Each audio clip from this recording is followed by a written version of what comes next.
This is Inside Indiana Business Radio on demand for Tuesday, June 18th, 2024.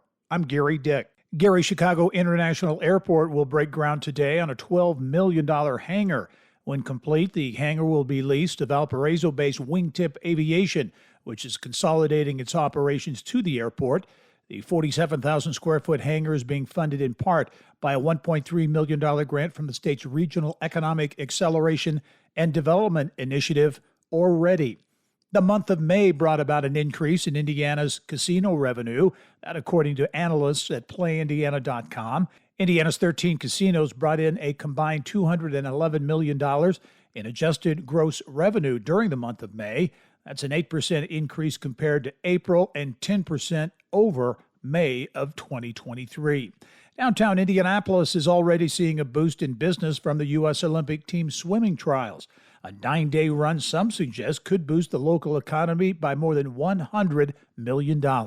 Downtown Indy's Taylor Schaefer says there were lessons learned from hosting the NBA All-Star Weekend in February.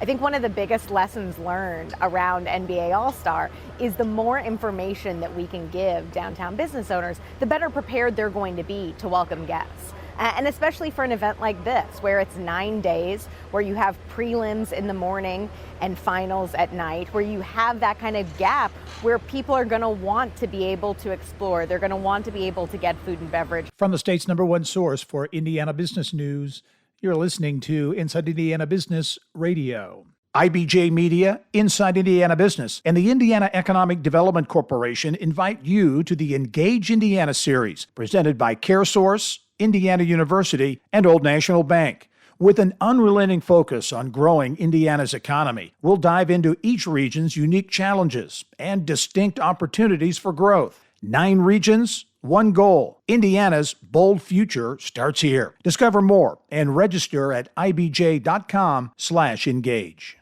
The ag outlook among U.S. farmers in May improved over a 2-year low the prior month, but expectations of a challenging year remain. The Purdue University CME Group Ag Economy Barometer Index rose last month to 108, a 9-point increase from April, which was the lowest level since June of 2022. However, responses to a futures index survey suggest farmers don't expect to see much improvement in their margins until next year. The Indiana Chamber Executives Association has announced the Madison County Chamber of Commerce as its 2024 Chamber of the Year. The organization cites the Madison County Chamber for initiatives including the launch of a Local by Choice campaign, a series of networking events, and educational workshops, as well as record membership growth. The Terre Haute City Council has approved a community-created design for the city's first official flag. Our partners at WTWO TV report the design by local artist Chris Toney was selected after a citywide design contest. The goal of the Terre Haute Flag Project: create a symbol that will last the test of time. It was actually a lot of writing down what I thought Terre Haute meant.